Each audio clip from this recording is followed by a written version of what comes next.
¿Ya tienen su Biblia todos?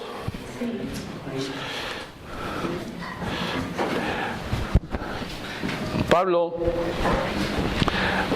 les ha escrito a los Corintios en el versículo 2 les recuerda, les enseña que ellos están santificados en Cristo, que tienen una posición privilegiada ahora en Cristo Jesús ellos, y que son apartados de este mundo para Dios, para su gloria, para alabanza de Él, para glorificarle. Son apartados. Recuerden que la palabra santificado significa apartado, separado. Y en este caso, pues, están separados del mundo para Cristo. Pero esta posición que tienen, también deben de recordar ellos que ya son santificados, pero que también en el mismo versículo 2 son llamados a ser santos con todos los que invocan en cualquier lugar el nombre de Cristo Jesús. Los corintios deben de entender estas palabras porque son muy importantes. Ellos también fueron llamados a vivir en santidad, en una vida práctica, estarla mostrando pues cada día. Es interesante recalcar que Pablo les escribe que son llamados a vivir en santidad. Además, los corintios también recibieron en el versículo 6, dice que da gracias por la gracia de Dios, porque ellos fueron enriquecidos, recibieron pues toda palabra en ciencia y fueron confirmados en todo don espiritual. Pero el versículo 9 también dice Pablo: fiel es Dios, por el cual fuiste llamados a la comunión con su Hijo Jesucristo.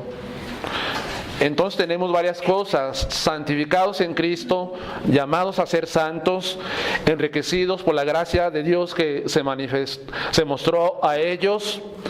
Y también dice, fuiste llamados a la comunión con su Hijo.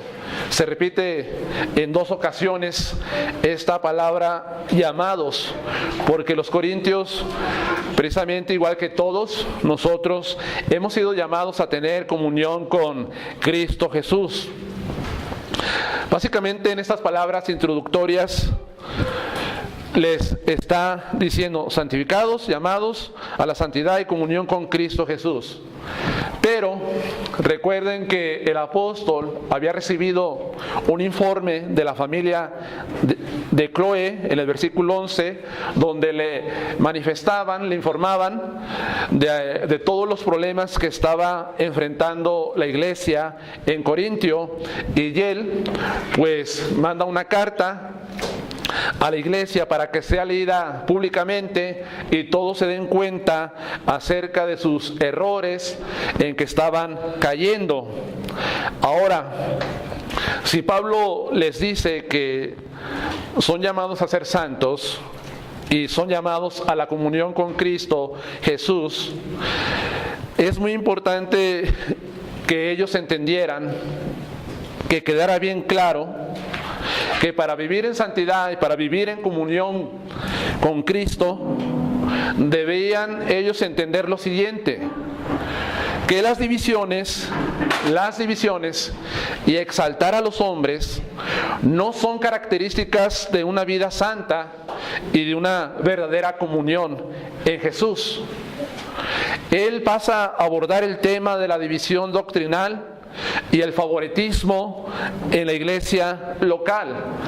Ya les enseñé el domingo pasado acerca de este tema, pero quiero también enseñarles que la división doctrinal dio como resultado varios problemas en la congregación. Por ejemplo, en el capítulo 5, en el versículo 1 dice: de cierto se oye que hay entre vosotros fornicación, y tal fornicación cual ni aún se nombra entre los gentiles, tanto que alguno tiene a la mujer de su padre. Estaba dando como resultado la inmoralidad dentro de la iglesia. Recuerden que Pablo enseñó un mensaje de gracia, de la gracia de Dios para ser salvos, pero algunos dentro de la congregación rebajaron el mensaje tal vez de la gracia de Dios, y empezaron a vivir vidas libertinas, en un libertinaje.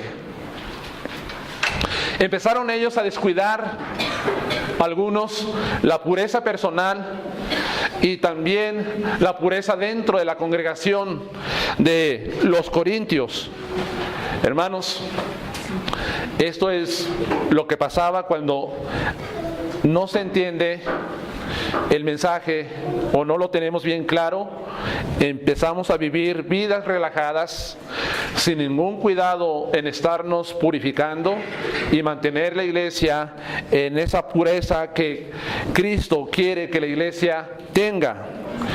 Aquí están los de Pablo, tal vez. Pero también dice que había pleitos en la congregación.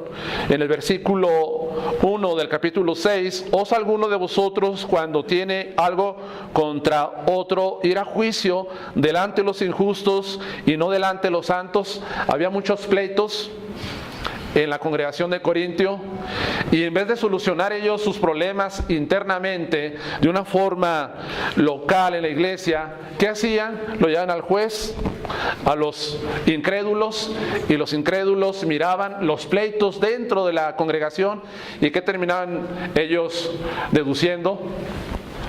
Mira nomás cómo se pelean entre ellos. Entonces, hermanos, también encontramos que esa división doctrinal también trajo como resultado pues el legalismo dentro de la iglesia. ¿Qué es esto? En el versículo 1 del capítulo 8, capítulo 8, versículo 8, dice: si bien la vianda no nos hace más aceptos ante Dios, pues ni porque comamos seremos más, ni porque no comamos seremos menos. Aquí está, hermanos, aquellos creyentes que se preocupaban más por las dietas, las leyes en cuanto a la alimentación, y ponían sus propias reglas, y al imponerse ellos sus propias reglas, pues ellos se creían mejores a los demás porque se abstenían de ciertos alimentos. Puede ser el grupo de Cefas, el grupo de los judíos, de los que malinterpretaron el mensaje del apóstol Pedro en cuanto a la ley. Estos eran legalistas, y un legalismo extremo, hermanos, que también vemos hoy en día en muchas congregaciones cristianas, donde el legalismo pues sigue haciendo su aparición en la iglesia, y se sigue todavía creyendo que somos más aceptos delante de Dios si guardamos ciertas reglas que nosotros mismos nos imponemos. Eso es muy común y se ve muy evidente también en la iglesia de Cristo contemporánea, el legalismo. ¿Y cuánto daño hace el legalismo a la congregación? De tal manera que también separa a la iglesia. Hay que tener cuidado, mucho cuidado con esto, con esta situación de malentender la ley y llegar al extremo de tener una actitud legalista en la congregación. Ahora, también están los del orgullo intelectual. En el capítulo 2, versículo 1, Dice: así que, hermanos, cuando fui a vosotros para anunciarles el testimonio de Dios, no fui con excelencia de palabras o de sabiduría, pues me propuse no saber entre vosotros cosa alguna, sino a Jesucristo y a este crucificado, y estuve entre vosotros con mucha debilidad y mucho temor y temblor, y ni mi palabra ni mi predicación fue con palabras persuasivas de humana sabiduría, sino con demostración del Espíritu y de poder, para que vuestra fe no esté fundada en la sabiduría de los hombres, sino en el poder de Dios. Aquí está los creyentes que buscaban la excelencia en las palabras y sabiduría humana, de esos creyentes que les encantaba escuchar palabras rimbombantes, palabras embellecidas, discursos bien estructurados, y sentían muy satisfechos cuando escuchaban algo así de parte de cierto maestro dentro de la congregación. En este caso, pues ya sabemos que Apolos fue un maestro elocuente, natural de Alejandría, preparado, poderoso en las Escrituras, con un denuedo para predicar, para enseñar, y a muchos en la congregación les encantaba Apolos, porque a ellos les agradaba las palabras como si fueran un bocado a sus oídos.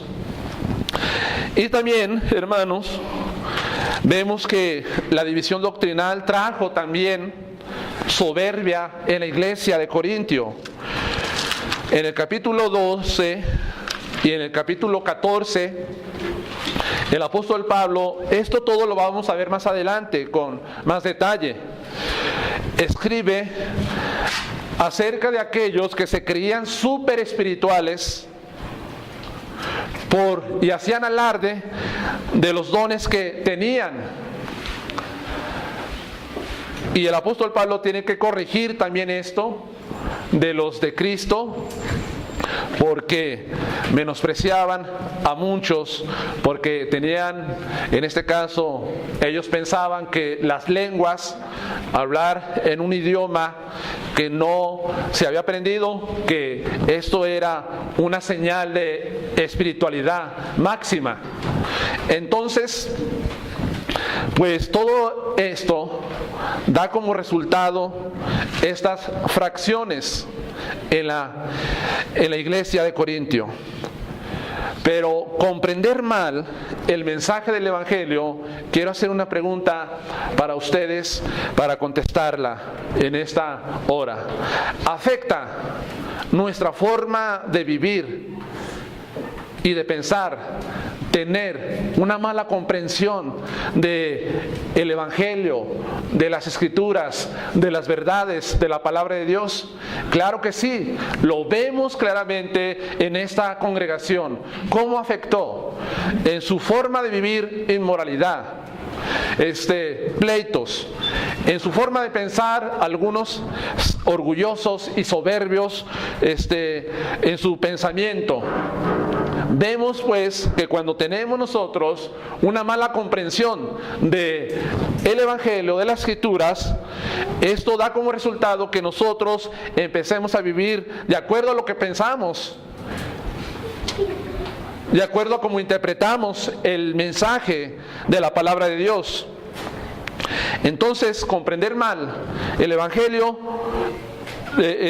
comprender mal la gracia lleva a libertinaje, comprender mal el papel de la ley lleva al legalismo, entender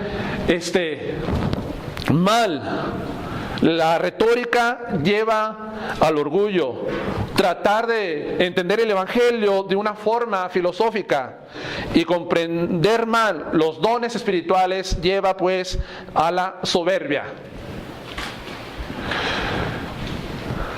¿Qué pasa si usted no comprende bien la enseñanza bíblica, por ejemplo, de la comunión?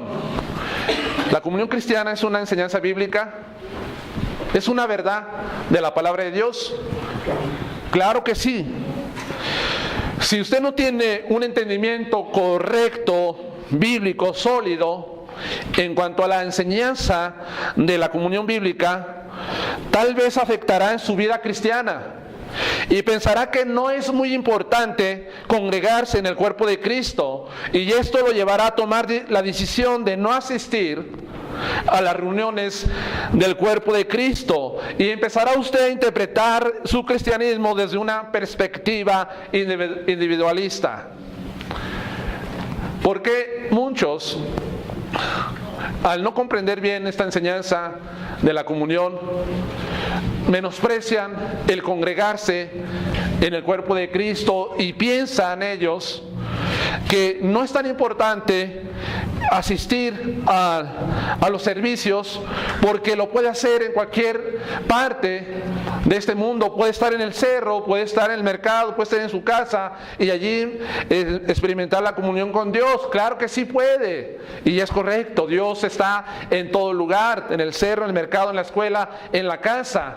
Pero también es muy importante que nosotros entendamos que es muy necesario y es vital para nosotros congregarnos y tener comunión con el cuerpo de Cristo Jesús. Entonces, esa mala comprensión nos lleva a interpretar de una manera individualista mi cristianismo. No importa si no tengo comunión con los hermanos.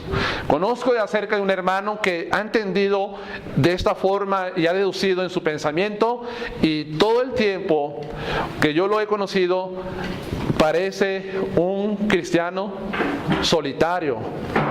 No convive, no tiene comunión con los hermanos de la congregación. Solamente su cristianismo lo interpreta: llegar a la iglesia el domingo 1 hora y después de la hora irse, salir, y ya durante el resto de la semana no sé nada del cuerpo de Cristo. Entonces todo esto lleva a vivir de esta forma la vida cristiana. ¿Qué pasa si ustedes no comprenden, si yo no comprendo la enseñanza bíblica de la fidelidad a Dios? Que nosotros tenemos que serle fiel a Dios en todo, si somos sus discípulos, si somos sus hijos. Si no entendemos bien esta enseñanza de la fidelidad de Dios, se encontrará en muchas ocasiones no siendo fiel a Dios. Y cuando usted es desafiado y es retado a ser fiel a Dios en lo que Dios claramente le ha especificado, lo que usted tiene que hacer, pues usted le fallará y no será fiel al Señor. También, ¿qué pasa si ustedes no comprenden, y si yo no comprendo, que Dios es el primer lugar en mi vida, que Dios es el primer lugar en tu vida? Cuando no hay una comprensión clara acerca de que Dios es el primer lugar en nuestras vidas, ¿qué va a pasar? Usted se encontrará dando más importancia a su trabajo antes que a Dios.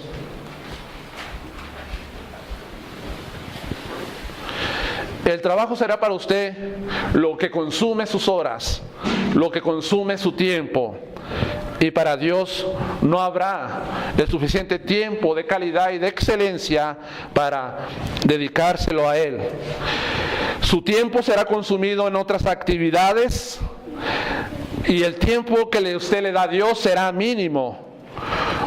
Y también, déjenme les digo una cosa: ustedes tendrán, o yo tendré, la mala costumbre y el mal ejemplo de llegar todo el tiempo tarde a la adoración hacia Dios. ¿Por qué, hermanos? Hay hermanos que son muy fieles en las actividades seculares que tienen. llámese el deporte, ustedes están allí todo el tiempo a la hora, o antes de la hora, allí están.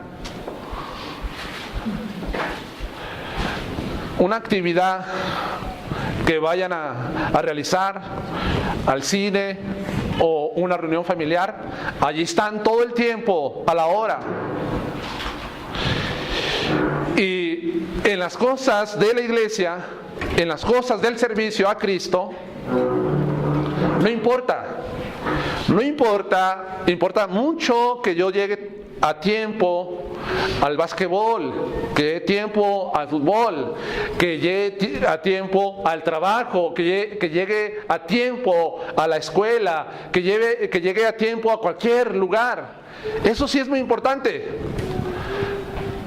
Pero, ¿sabes qué? Vámonos, ya es tiempo, vamos a agarrar tiempo. No, espérate, acabo después, llegamos, el camión, el tráfico, bla, bla, bla, y muchas cosas. No importa. Pero hay una mala comprensión de lo trascendente, de lo inminente, de la grandeza que es Dios. Porque si tuviera la comprensión de lo que Dios significa en nuestras vidas, y lo que significa Él, les aseguro que quitaríamos esas malas actitudes de nuestra vida y le enseñaríamos a nuestros hijos y le daríamos un testimonio a la iglesia, a los hermanos, de quién es, pues, el primer lugar en mi vida. Y yo creo, hermanos, que muchos en la congregación tenemos una mala comprensión de las enseñanzas de la palabra de Dios. Y tal vez usted puede decir: hermano, yo entiendo esta enseñanza, yo entiendo lo que es la fidelidad a Dios, lo entiendo, pero si usted lo entiende, entonces usted está siendo un desobediente a Dios. Lo está haciendo. Entonces, los corintios tenían una mala comprensión de los mensajes, del mensaje de la palabra de Dios, y los llevaba a esto, a estas actitudes dentro de la iglesia. Volvamos a Corintios 1, y le comentaba, todas las actitudes que tomamos muchas veces es porque no estamos comprendiendo bien la enseñanza bíblica, y si argumentamos que sí lo conocemos, entonces es una desobediencia abierta a la palabra de Dios. Debemos comprender bien el mensaje, el evangelio y las verdades bíblicas para que en la práctica y pensamientos seamos santos, para que podamos tener santidad, como dice el apóstol Pablo al inicio en sus palabras introductorias a esta iglesia de Corintio, y podamos experimentar una comunión plena con Cristo Jesús. Corintios capítulo 1, versículo 17. En estos pasajes, el apóstol Pablo le va a hablar a este grupo o a estos creyentes que amaban la filosofía, que amaban las palabras infladas, elevadas de parte de los oradores. Y como punto les traigo el mensaje del evangelio. Es sencillo, sin palabras de excelencia ni de sabiduría humana. Versículo 17.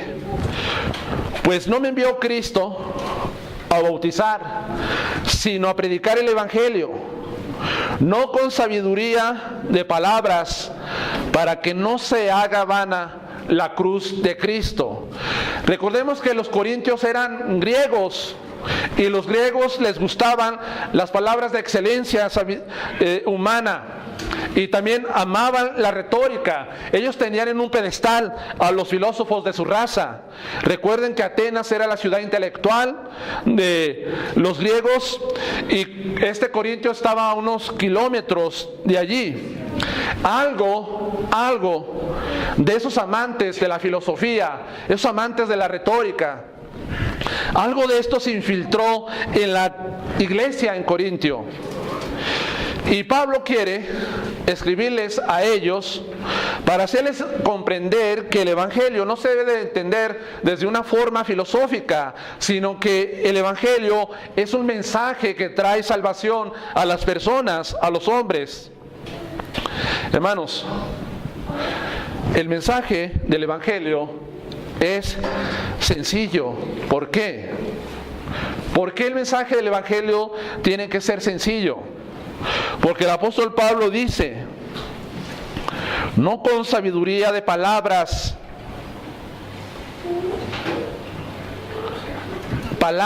de sabiduría. Lo que quiere dar a entender Pablo es que estos querían la retórica, y que la retórica es reglas o principios de mensajes bien estructurados para embellecer las palabras y dar placer a los oyentes. Los griegos, en el caso de Atenas, dice que no ocupaban otra cosa más que en escuchar algo nuevo, algo que les diera placer a sus oídos. Entonces, no debe ser el mensaje del Evangelio de esta forma. Es sencillo el mensaje de Cristo, porque Pablo fue comisionado a predicar el Evangelio, y cuando a él se le envió a predicar el Evangelio, no se le envió a adornar el mensaje con un lenguaje florido o de retórica profesional. No se le envió a Pablo, ve ella pantalla, ve y sorprende a los hombres, y que te vean cómo hablas, y que vean tu lenguaje florido, y que vean tu retórica profesional, que vean el conjunto de reglas y principios que tienes al referirte, y el arte de hablar y escribir de esta forma tan elegante y sofisticada, y corregir y deleitar y conmover y persuadir a los oyentes. Ve y haz esto con ellos. No se le envía a Pablo a hacer estas cosas. A él se le dio un mensaje sencillo que predicar. Por eso Pablo no se presentó a los corintios de esta forma. Ahora, él dice que la retórica profesional, filosófica de los griegos, si él hubiera llegado así, él hubiera hecho vana la cruz de Cristo, para que no se haga vana la cruz de Cristo. Esta palabra vana es interesante porque significa vaciar, despojar, vaciar algo. Entonces, esta forma de predicación despoja y vacía la sustancia del Evangelio. Y el Evangelio no tiene que ser vaciado, no tiene que ser despojado en nuestro mensaje, en nuestra predicación. Entonces la retórica de ellos podría vaciar y quitar el contenido del Evangelio de Jesús. Ahora, también no se le envió por la razón de que al hablar así, de esta forma tan profesional, tan elocuente y con un léxico tan elevado, ¿qué hubiera hecho?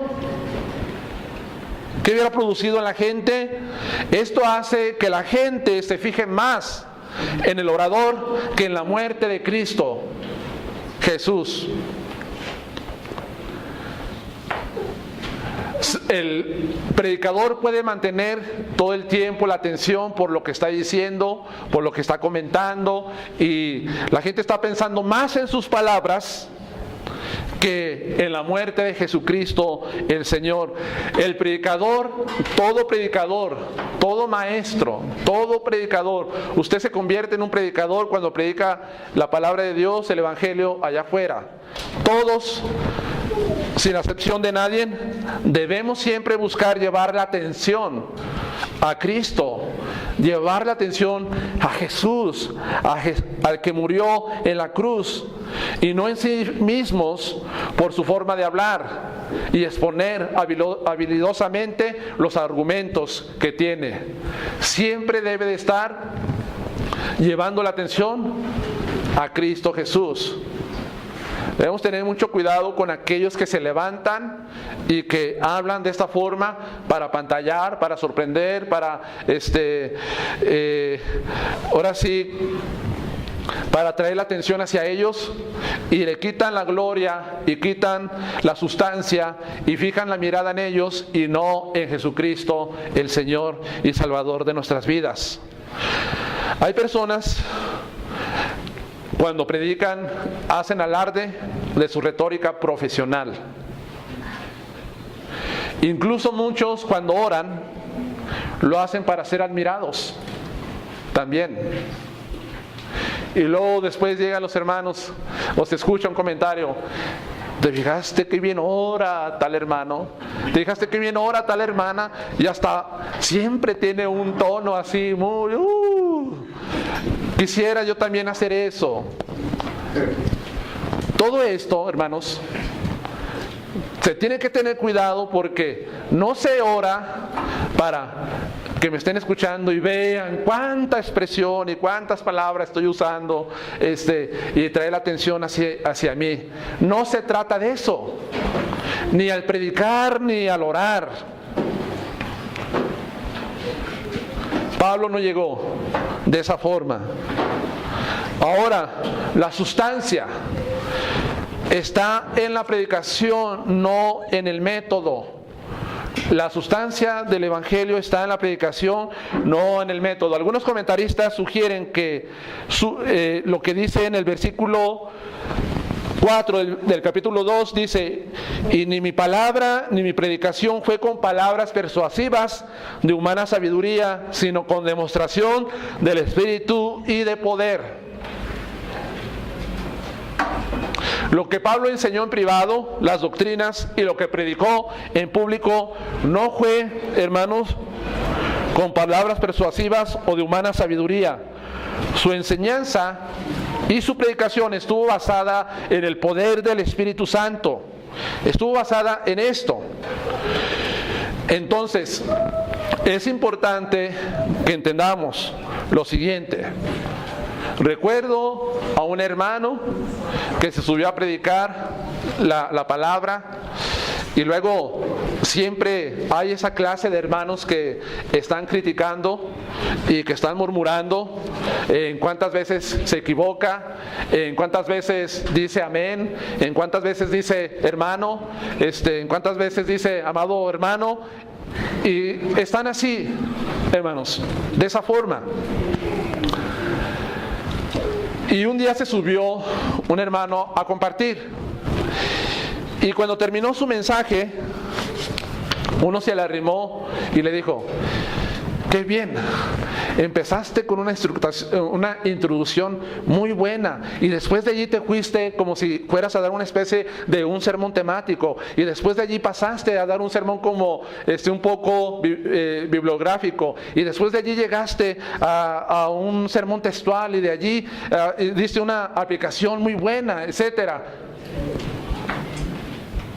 Bueno, de eso se trataba, o de eso se trata, llegar de que todos escuchen, y después, como un análisis que se hace del predicador, del maestro, y después llegar y decirle: felicidades, ¿cómo lo hiciste?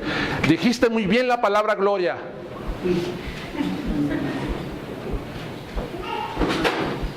No es así, hermanos. No es de esa forma.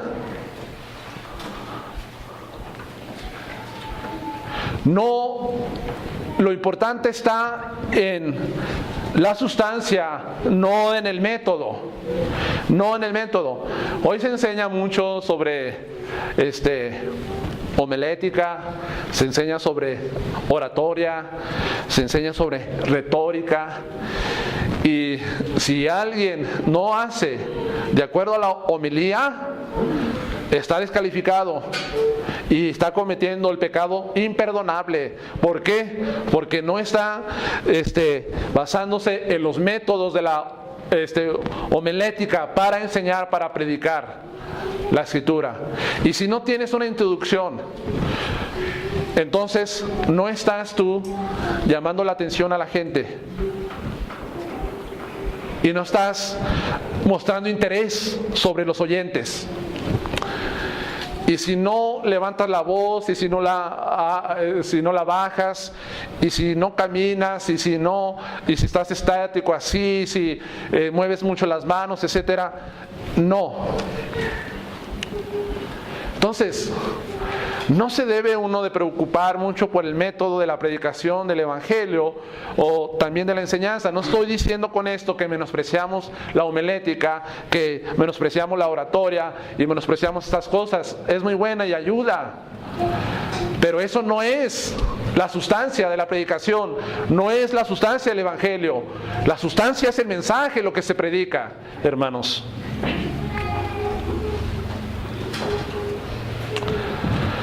Ahora,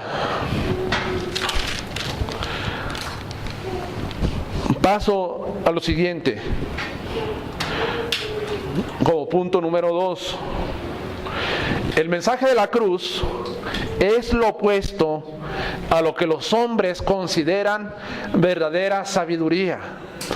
Versículo 18 al 25. Porque la palabra de la cruz es locura a los que se pierden, pero a los que se salvan, esto es a nosotros, es poder de Dios. Pues escrito está: destruiré la sabiduría de los sabios y desecharé el entendimiento de los entendidos. ¿Dónde está el sabio? ¿Dónde está el escriba? ¿Dónde está el disputador de este siglo? ¿No ha enloquecido Dios la sabiduría del mundo?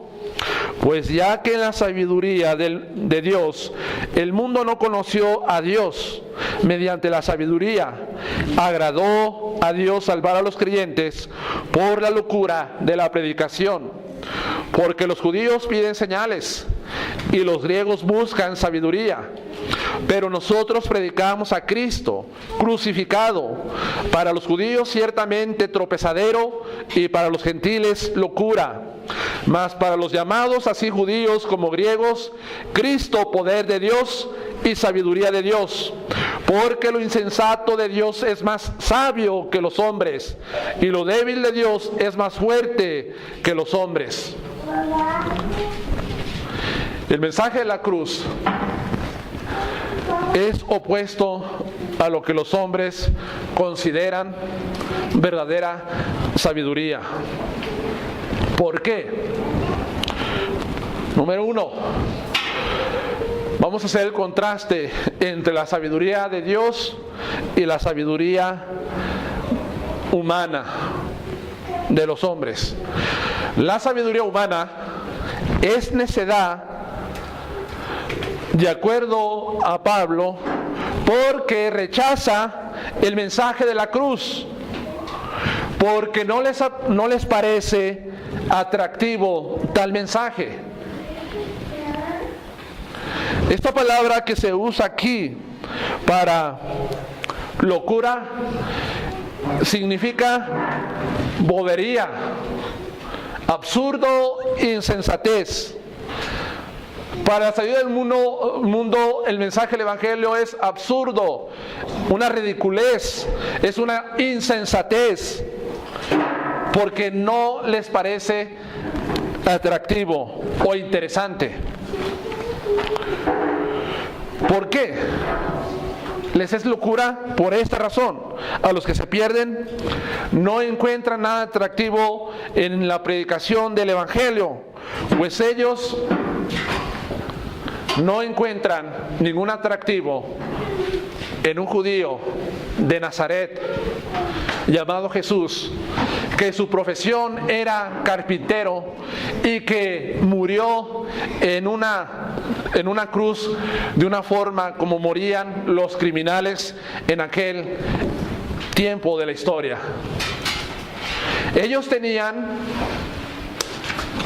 a sus nobles y más notables filósofos, afamados y reconocidos por las autoridades civiles como hombres pensantes, hombres con un coeficiente intelectual elevadísimo y hombres ilustres con pensamientos por encima de muchos. Los griegos tenían esta forma o este pensamiento acerca de sus filósofos. Y un comentarista dice, la muerte en la cruz estaba asociada con todo lo que es vergonzoso y deshonroso, y hablar de salvación solo por los padecimientos de un crucificado era algo ridículo para ellos. Hermanos, para los hombres es locura. Por eso es diferente la sabiduría de Dios a la sabiduría humana. Ahora, la sabiduría humana, dice el apóstol Pablo, que ha sido enloquecida por Dios en el versículo 20. ¿No ha enloquecido Dios la sabiduría del mundo? ¿No ha enloquecido Dios la sabiduría del mundo? Claro que Dios ha enloquecido la sabiduría humana. En Job,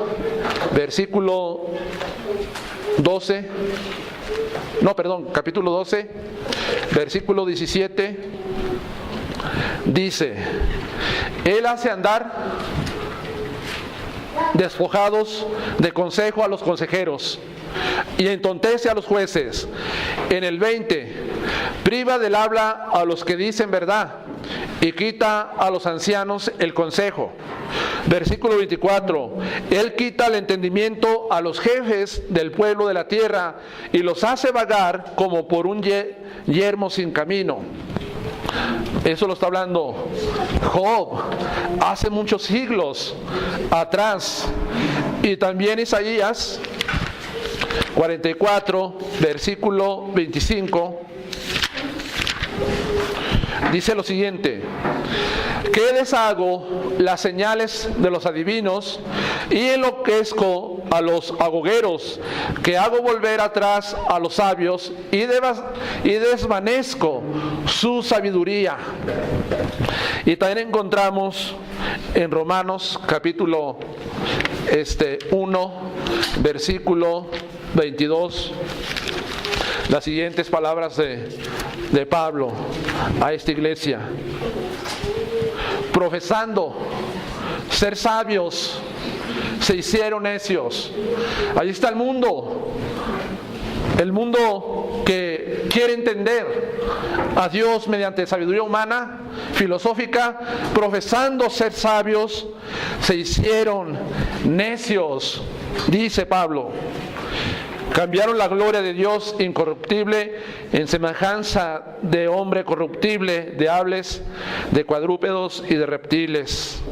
Y se envanecieron en sus propios razonamientos y su corazón fue entenebrecido. Versículo 21. Entonces, Pablo pregunta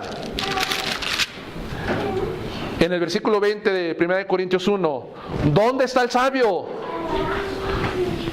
¿Dónde está el sabio que le dijo a Dios qué tienes que hacer para salvar al mundo? ¿Dónde está el escriba que tenía un mejor plan para salvar y redimir al hombre? ¿Dónde está el disputador, el que le gusta debatir? ¿Dónde está ese disputador que le ganó a Dios el debate de las cosas que se deben de hacer? ¿Dónde está? Dice Pablo. Pues no se encuentra. Porque dice el versículo 19, pues escrito está, destruiré la sabiduría de los sabios y desecharé el entendimiento de los entendidos.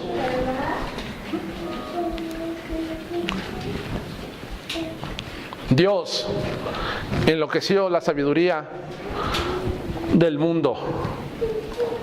También la sabiduría humana no puede llegar a conocer a Dios. Versículo 21. Pues ya que en la sabiduría de Dios el mundo no conoció a Dios mediante la sabiduría. No conoció a Dios mediante esta forma. ¿Por qué razón? Para que los hombres no se inflen y se llenen de orgullo y se exalten delante de Dios, como dice el versículo 29, a fin de que nadie se jacte en su presencia. Así como hay personas que se jactan por sus buenas obras, por todo lo que hacen, y piensan que van a ser salvados por sus méritos propios y quieren llegar a la presencia de Dios exponiéndole todas sus obras de caridad o cualquier cosa, y tener ese orgullo inflado de gloriarse, de jactarse. No, así también puede pasar que en la sabiduría los hombres puedan jactarse delante de Dios. Por eso Dios enloqueció y por eso Dios no permitió que de esta forma pudieran llegar a conocerle a Él. Entonces, ¿cómo se le conoce a Dios? ¿Cómo se le conocerá a Cristo, al Señor? No es de esta forma, sino que a Él se le conoce por revelación. Revelación. Y Dios le puede revelar, y vamos a ver más adelante esto, le puede revelar al hombre más sencillo su voluntad, sus caminos, que en vez del hombre más educado, más preparado, que busca conocer a Dios de esta forma, a través de la sabiduría, que el hombre sencillo que está labrando su tierra en el campo. A Dios se le conoce, hermanos, por revelación. Revelación. Un hombre sabe más, un hombre sencillo sabe más de la Biblia, y Dios le revela más si la lee, si la estudia, si la medita, que el académico que está en la Universidad de Harvard. Si ese hombre sencillo tiene el Espíritu de Dios en su vida. Eso lo dijo el apologista, ¿cómo se llama? Josh McDowell, ¿cómo? Así, en un comentario que hizo acerca de cómo es que Dios se revela a los hombres que le conozcan. Ahora, la sabiduría de Dios, en contraste con la del mundo, ¿dónde se encuentra? En la cruz, porque dice el versículo 18, para los que se pierden la cruz es locura, pero para los que se salvan, esto es a nosotros, es poder de Dios. No por el mensaje florido y elegante, sino por lo que contiene el mensaje. Porque el mensaje de la cruz es el Evangelio. ¿Y el Evangelio qué contiene, hermanos? ¿Qué contiene el Evangelio? ¿Cuáles son las buenas nuevas que nosotros le compartimos a la gente? Bueno, es salvación.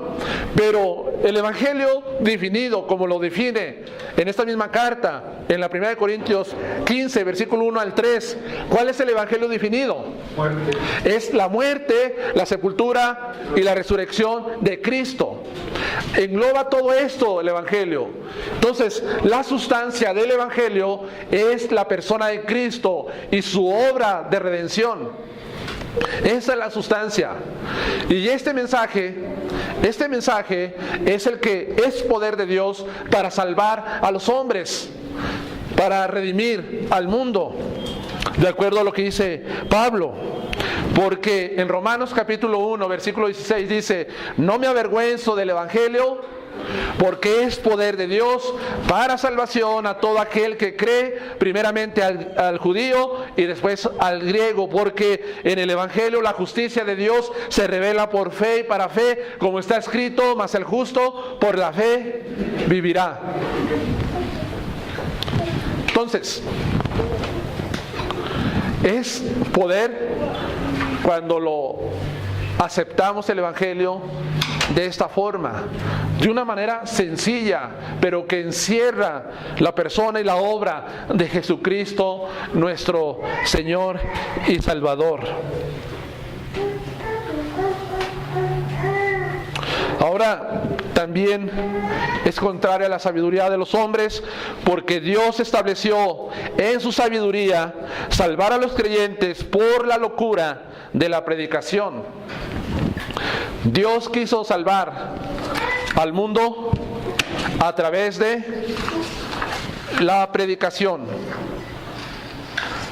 a través de esto.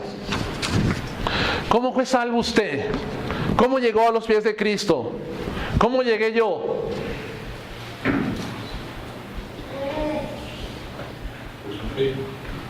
Por la fe, pero alguien te predicó. Y te predicó de esa forma rebuscada, extravagante, para que llegaras, para que llegara yo. Fue un mensaje sencillo, entendido. Entonces Dios busca y buscó salvar a los creyentes a través de la locura de la predicación. Hace tiempo leí un libro que se llama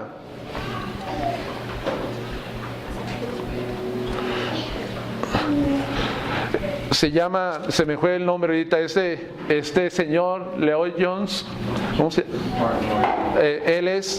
se llama su libro La predicación de los predicadores. Y se dice que a este hombre muchas veces lo invitaron a ir a un programa de televisión a debatir acerca de la Escritura, acerca de la existencia de Dios. Y él siempre rechazó la invitación. ¿Por qué la rechazó?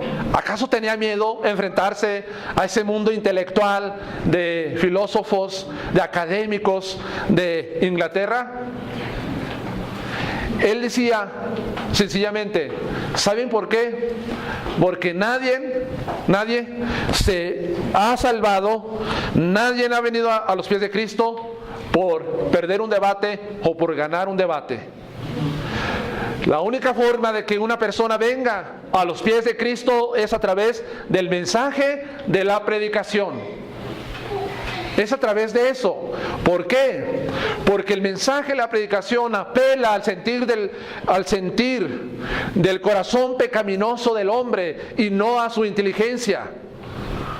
Entonces, cada vez que nosotros vayamos a predicar el Evangelio, debemos de apelar al sentido de culpabilidad, de que el hombre es pecador, que el hombre está muerto en sus delitos y pecados, que el hombre está alejado de Dios. Tenemos que apelar a eso, no llegar, ¿cómo le puedo llegar a este señor que es maestro de universidad, tiene un doctorado en historia y en filosofía? ¿Cómo le puedo llegar de esa forma? Le tengo que llegar con unos mensajes sencillos. Tengo un muchacho que hemos hecho una amistad y él es maestro de historia y de filosofía y tiene un doctorado ahorita en historia económica, etcétera. Y él le gusta platicar conmigo. Pero pregunto, ¿cómo le tengo que llegar a él? ¿Cómo? Le tengo que llegar con el mensaje del Evangelio, apelando a la pecaminosidad, a su pecado, antes que a su inteligencia. Entonces, no se asusten, hermanos. No se asusten si se encuentra en el camino una persona que tiene una preparación académica más alta que usted y que yo. El mensaje es para todos igual, de acuerdo a Pablo. Le plació a Dios salvar a los creyentes por la locura, por la necedad, por lo ridículo que parece para ellos, a través de la predicación del Evangelio de Cristo Jesús. Ahora, continúa el apóstol Pablo, no es el método, sino la predicación del Evangelio. Y dice, porque los judíos piden señales y los griegos buscan sabiduría, pero nosotros predicamos a Cristo. ¿Y cómo lo predicamos? A Jesús.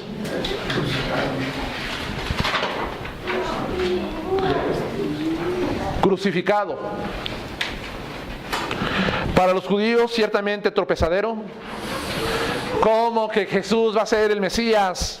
Si dice la Escritura que maldito que muere, que es colgado en un madero. ¿Cómo? Él no es.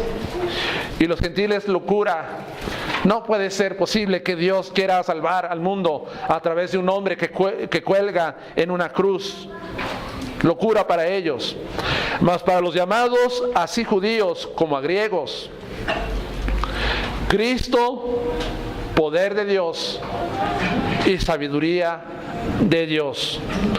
Porque lo insensato de Dios es más sabio que los hombres, y lo débil de Dios es más fuerte que los hombres. Y Romanos dice, capítulo 10, versículo 33, y termino con esto. Oh profundidad de la riqueza, de la sabiduría y de la ciencia de Dios. Cuán insondables son tus juicios e inescrutables sus caminos. Porque ¿quién entendió la mente del Señor? ¿O quién fue su consejero? ¿O quién le dio a él primero para que le fuese recompensado? Porque de Él y para son todas las cosas, a Él sea la gloria por los siglos de los siglos. Amén.